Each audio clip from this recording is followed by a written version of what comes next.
encontrar por este medio y nos saludamos una vez más, siendo el día de hoy domingo 9 de mayo del 2021 y celebrando en la iglesia ya el sexto domingo de la Pascua o la sexta semana de la Pascua.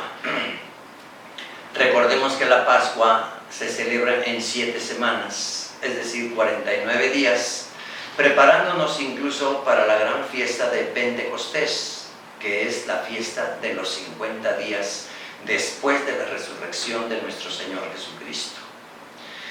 Continuando con las lecciones de los domingos anteriores, donde el libro de los Hechos de los Apóstoles nos dirá que nos habla acerca de todo lo referente al reino de los cielos. Es una verdadera instrucción donde, movidos en la fe y creyendo y confiando en Jesucristo, aprenderemos todas estas lecciones para traducirlas en nuestra propia vida, llevarlas a la práctica. Así, hace 8 días nos quedábamos en el capítulo 15, en los versos 1 al 8, donde el Señor nos estaba hablando sobre la vid, y Él, tomando esa imagen, nos presentaba diciéndonos: yo soy la vid verdadera. Estas palabras que nos refiere el Evangelio de San Juan y que hoy continuamos, ¿verdad?, en el verso 9 al 17 del mismo capítulo 15, nos va a continuar lo que los conocedores más a fondo de la Sagrada Escritura le han dado en llamar el discurso de despedida. Habiendo celebrado nuestro Señor Jesucristo la cena pascual en el cenáculo, como le llamamos, como una especie de sobremesa, y en la intimidad con sus apóstoles, nuestro Señor Jesucristo les fue dando todas estas instrucciones.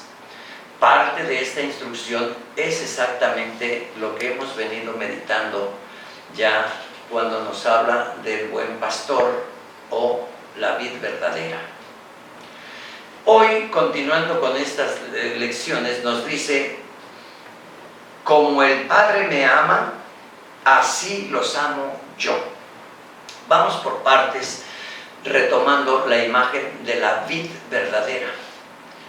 En el pueblo de Israel incluso llegó el momento en que la vid era de tal manera una expresión tan representativa que incluso se hizo en el templo de Jerusalén, ¿verdad?, en oro, una vid y los sarmientos.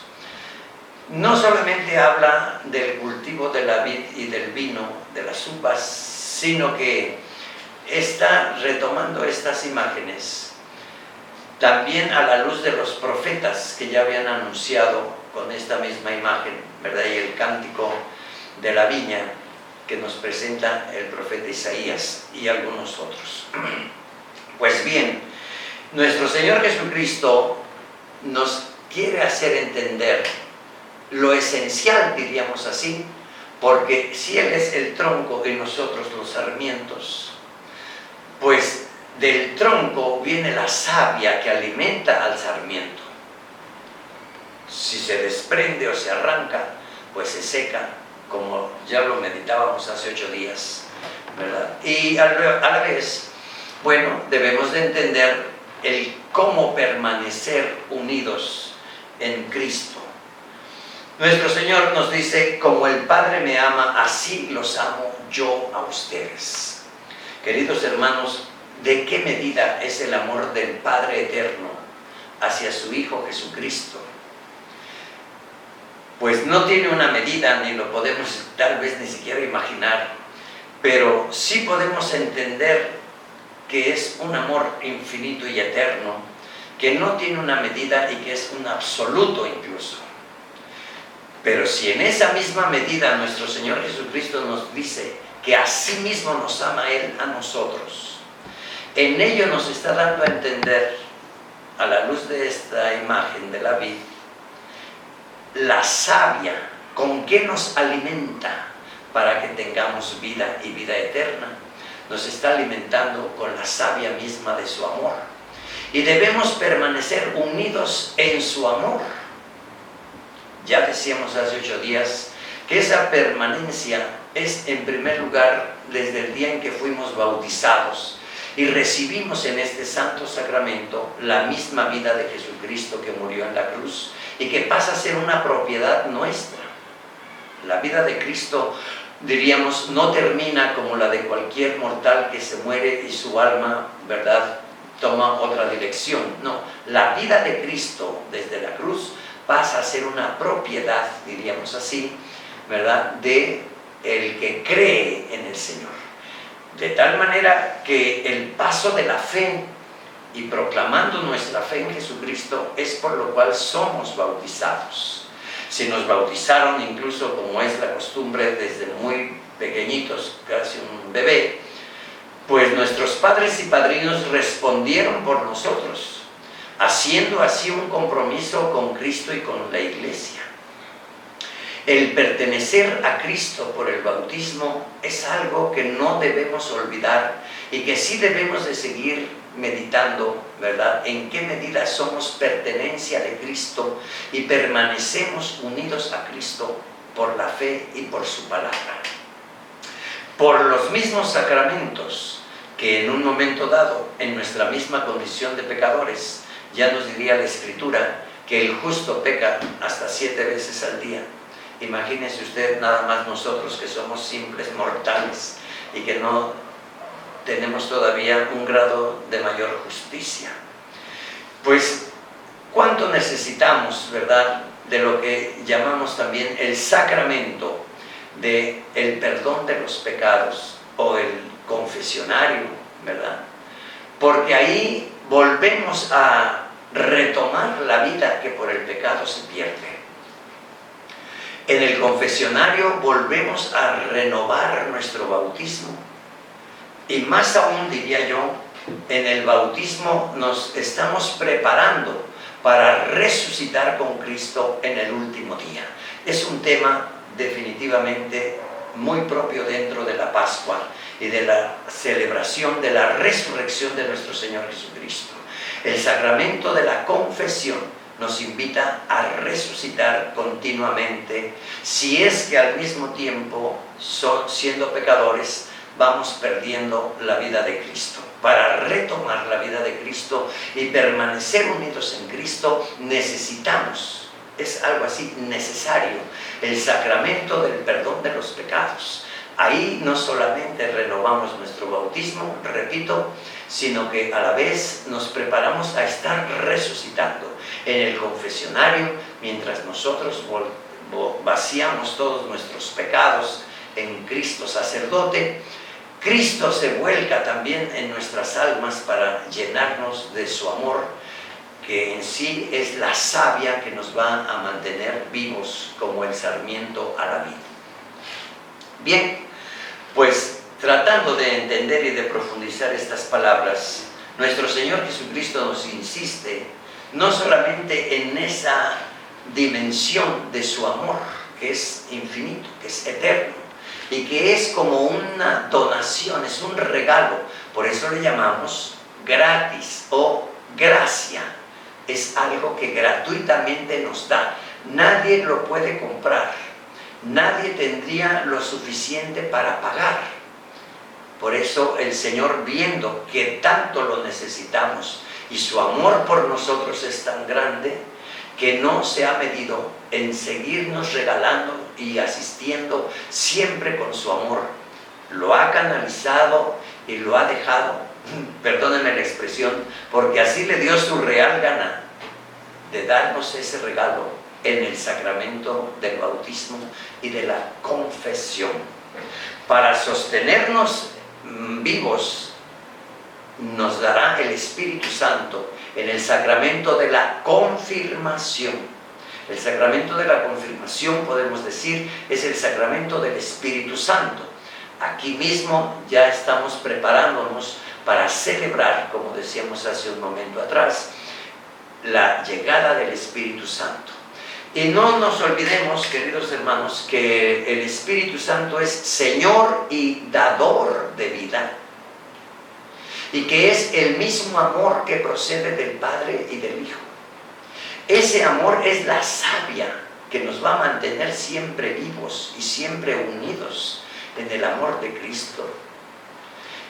Es necesario, pues, retomar estas palabras, y el Señor incluso nos dice, no solamente la confirmatoria de lo importante que son los 10 mandamientos dados por Dios a Moisés en el Sinaí, y que han sido considerados siempre como la ley más grandiosa en el pueblo de Dios, los mandamientos, sino que incluso Él viene a darnos un mandamiento nuevo. Un mandamiento nuevo les doy, que se amen los unos a los otros. Así podemos decir, queridos hermanos, que estas palabras tienen un doble fin. Primero, un fin interno, interior, y un fin externo, exterior. Un fin interno no solo para nuestra persona, sino para la gran familia que es la iglesia. El Espíritu Santo, el amor de Dios, es lo que sostiene la iglesia, a pesar de todas nuestras miserias, de todos nuestros pecados y de todos nuestros escándalos. Si la iglesia está de pie y subsiste, es por la acción permanente del Espíritu Santo que nuestro Señor Jesucristo, ¿verdad?, y el Padre Eterno nos envían para sostenernos siempre vivos. Bueno, pues qué gran valor tiene pues también el sacramento de la confirmación, que nos da fuerza, que nos da vigor. El Espíritu Santo nos da fe, que es fuerza dinámica, que es lo que nos va a alegrar realmente, porque cuando el corazón se llena de amor, la alegría brota como una consecuencia, ¿verdad?, de quien está contento, que está satisfecho en el corazón, en el alma, en el espíritu, y que al mismo tiempo nos hace ser activos. Ahí viene la segunda parte, ¿verdad?, el ir a trabajar en las obras del amor y de la misericordia, Bien, pues dice, así como yo cumplo los mandamientos de mi Padre y permanezco en su amor, de la misma manera, si cumplen mis mandamientos, ustedes permanecerán en mí. Les he dicho esto, nos dice Jesucristo, para que mi alegría esté en ustedes y su alegría sea plena. Cuando usa la palabra plena, quiere decir totalmente, a plenitud, ¿verdad?, a llenarnos en todas las áreas de nuestra vida. No es solamente quedarnos estáticos en nuestra persona física, no, hermano, es una plenitud que nos lleva y nos genera esa alegría total. Bien, pues permanezcan en mi amor, como el sarmiento debe permanecer vivo y unido en el tronco, en la vid. El Señor pues nos da un mandamiento nuevo, que se amen los unos a los otros como yo los he amado. Ya habíamos escuchado que nuestro Señor Jesucristo, tomando la parábola de la vid, dice que el sarmiento tiene que dar el fruto. ¿Cuáles son los frutos? Pues las obras del amor. Queridos hermanos, ser testigos de Jesucristo, ser testigos por el Espíritu Santo, ser testigos del amor del Padre, que es el Padre de las misericordias, el Dios de todo consuelo, que en medio de las tribulaciones de la vida, como son tantas y como se nos presentan en cada momento como un reto continuo, si permanecemos en su amor, saldremos siempre adelante, ¿verdad?, sin desmerecer, siempre adelante. Eso implica retroalimentarnos constantemente en la oración, diría yo, en primer lugar, una oración en la fe, que no es nada más ponernos a rezar, ¿verdad?, con un rezo frío, no, es hablar desde el corazón y con el espíritu para que nuestra oración suba, como dice también el Evangelio de San Juan, en espíritu y en verdad hasta el altar del cielo. Y siendo escuchada nuestra voz en el altar del cielo, el Padre de las misericordias nos manifieste su infinita misericordia, que indudablemente viene y nos llega a través del Sacratísimo Corazón de Jesús, la fuente inagotable de su amor y de su misericordia para la redención del género humano. Esto nos invita, ¿verdad?, en este mismo discurso de despedida, como se le ha llamado, y antes de que fuera Jesucristo a la cruz, pues este mismo discurso lo entenderemos mejor si contemplamos ya el misterio de la cruz, porque ahí, queridos hermanos, en el misterio de la cruz es cuando se abre esa fuente inagotable de amor y de gracia. Diciendo algunas palabras al respecto de la cruz, miren lo que nos narra también los santos evangelios en la pasión de Cristo, cuando al final, ya en los últimos momentos de su vida, pronuncia aquellas 7 palabras que nos son familiares, que nos son conocidas, pero que muchas veces no las meditamos más a fondo. Pero ahí, cuando nuestro Señor Jesucristo, ¿verdad?, dice y clama al Padre, que es una de las palabras que más nos llenan, que más nos gustan, que nos llenan de consuelo incluso, ¿verdad?, y de confianza hacia Él. Grita el Señor, ¿verdad?, perdónalos, Padre, porque no saben lo que hacen. Qué momento tan extraordinario, porque incluso el comentario del mismo Evangelio dice: se estremeció la tierra. En otras partes nos dice: se abrió la tierra y las montañas. En otra parte incluso nos dice: se abrieron los sepulcros y resucitaron los muertos. ¿Cómo será la palabra de Cristo ante el Padre, que clama y suplica el perdón para el pecador? Y en ese momento, queridos hermanos, es cuando se derrite el orgullo y el soberbio Luzbel que atenta contra los hijos de Dios. El triunfo de Jesucristo, la victoria de Jesucristo sobre el pecado y sobre el demonio y sobre la muerte. 3 partes fundamentales que no debemos ignorar. En ese momento, cuando Jesucristo clama al Padre el perdón, es algo que el demonio no puede resistir, no lo soporta, porque el mismo hecho de que Dios solo ama, el mismo amor de Dios lo quema, lo revienta en soberbia, en rebeldía. No puede cambiar ya su condición, y el mismo amor lo derrota.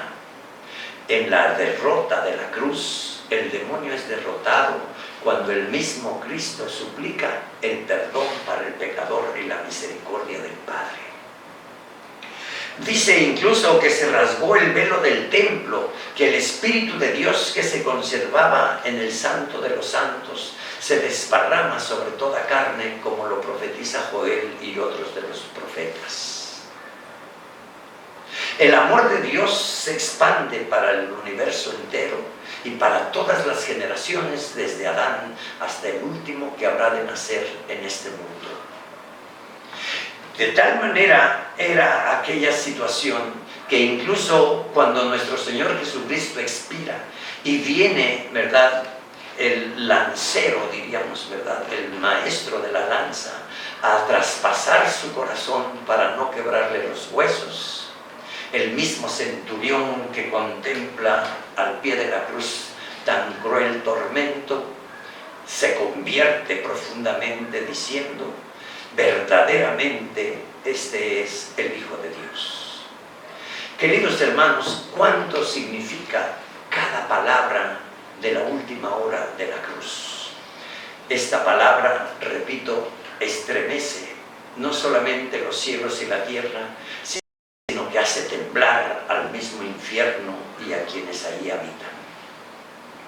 El perdón es pues algo esencial, y no podemos hablar del perdón si no nos llenamos del amor de Dios, porque el amor de nuestro corazón es tan pobre y tan dañado y tan cansado a lo largo de la vida de cada quien, que no nos es suficiente para perdonarnos unos a otros y para perdonar nuestras ofensas, como Jesucristo incluso nos lo enseña en la oración dominical o llamada el Padre Nuestro, que es un verdadero exorcismo, un Padre Nuestro, es un verdadero exorcismo, un Ave María. Queridos hermanos, perdonar no es fácil y todos lo entendemos si en algún momento dado el corazón ha sido dañado, ¿verdad?, por la agresión de muchos otros. Por la causa que usted quiera poner, hay mucha gente que vive encerrada en su coraje, en su enojo, en sus deseos de venganza, o tal vez un corazón lastimado por la pobreza y por muchas otras miserias, que incluso ambiciona entre la codicia de los bienes de la tierra, o tal vez en su mismo egoísmo, en la avaricia, para no compartir los bienes que Dios nos considera, para que seamos también administradores fieles. En ese momento, queridos hermanos, si hay alguien que presenció de manera viva y en carne propia el suplicio de la cruz, es la Santísima Virgen María, que hizo suyos no solamente como madre el sufrimiento de Cristo, sino que al mismo tiempo, ¿verdad?, sabe, como esclava del amo supremo, ser madre también del pecador y medianera de todas las gracias que desde la cruz se derraman para el mundo entero. Por eso, en este mes de mayo, ¿qué no podríamos decir acerca de la Santísima Virgen María? ¿Qué no podríamos decir en las mismas palabras que Dios le manda a decir por el arcángel, ¿verdad? Salve María, llena de gracia. Palabras que incluso enfurecen al demonio, que una mujer, que una criatura humana pueda aplastar la soberbia cabeza de Satanás. El vencimiento, pues, ¿verdad?, por la concepción inmaculada de la Virgen María, por su maternidad, que podríamos considerar incluso en 3 momentos. Fue preservada del pecado original para ser madre. Es el título más extraordinario que podamos referirle a la Santísima Virgen. Ser madre de Cristo, Dios hecho hombre, en sus purísimas entrañas y por obra del Espíritu Santo. Siempre virgen antes y después del parto. ¿Qué no podríamos decir, queridos hermanos, en una segunda maternidad, como lo escuchamos ahora en estas palabras que he dicho, al pie de la cruz, para ser madre del pecador? Y más adelante, al cumplirse la 50, vamos a encontrarla como madre de la Iglesia. 3 grandes momentos para referirnos a la maternidad de la Virgen Santísima. Madre de Cristo, madre del pecador y madre de la Iglesia.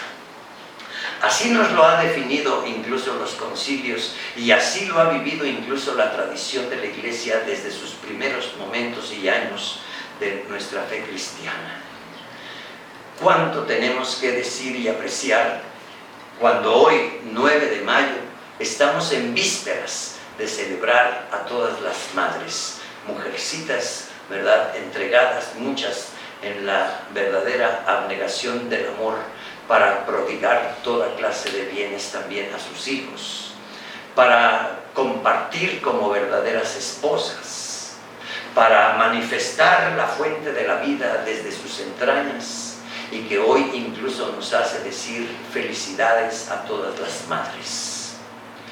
Pero cuánto tenemos que decir también por una maternidad amenazada, como tal vez lo vimos desde el paraíso en aquellas primeras páginas del Génesis, cuando por envidia del diablo intenta arrebatar la fuente de la vida y mancharla. Ahí donde incluso en lugar de dar vida, ofrece el fruto que ha de condenar al mismo Adán también a la muerte. ¿Cuánto tendríamos que orar y pedir para que eso no se vuelva a repetir en la historia de la humanidad? Para que en la misma maternidad y concepción podamos apreciar el don maravilloso de la vida y tal vez contemplarlo a la luz de la Sagrada Escritura. Con cuánto deseo, ¿verdad? Incluso la mujer estéril añoraba un hijo. un hijo deseado, un hijo amado antes de su concepción y nacimiento, como tal vez fue el hijo de Abraham cuando Sara, con el vientre seco en la vejez, nunca había concebido un hijo. Cómo incluso de aquel vientre seco el Señor hace germinar la vida para formar un pueblo numeroso como Dios se lo prometió a Abraham, tan numeroso como las estrellas del cielo o las arenas del mar. Una maternidad donde, como lo vemos también con Santa Isabel, que también era una mujer ya mayor y que nunca había concebido porque era estéril, vemos el gran favor de Dios, porque para Dios nada es imposible. Un hijo muy deseado, un hijo muy querido fue Juan el Bautista, hijo de Zacarías. Pero el hijo más deseado para todas las naciones es el mismo Jesucristo, con un nacimiento y una concepción virginal y en la obra del Espíritu Santo. Ese es el hijo más deseado y a quien más debemos desear, no solamente para cada uno de nosotros, sino hoy de manera muy especial para toda mujercita que ha concebido en sus entrañas un hijo. Que sea siempre un hijo muy amado, muy deseado. Que no sean hijos despreciados, ni hijos de la casualidad, ni del accidente, ni de la violación, pero que si ocupa ya un lugar en sus entrañas, sea amado, nunca rechazado, ni menos entregado a la muerte, porque hay una madre que llora la muerte de su hijo al pie de la cruz, o tal vez otra madre que también perdió a su hijo por la misma causa, y es la madre de Judas, que siendo madre pensó que su hijo deseaba lo mejor, pero nunca esperó que llegara incluso a quitarse la vida. Dos madres muy diferentes, la madre de Cristo y la madre de Judas. Pues hoy nuestra felicitación sincera y sobre todo nuestra oración como iglesia y como la gran familia por la maternidad, para que sea siempre respetada y en una oración permanente, para que incluso nuestros mismos gobernantes y legisladores aprendan y sepan valorar el don de la vida y respetar al recién concebido. Alabado sea Jesucristo. El Señor les bendiga en el nombre del Padre, del Hijo y del Espíritu Santo. Aquí nos seguimos viendo para dentro de 8 días.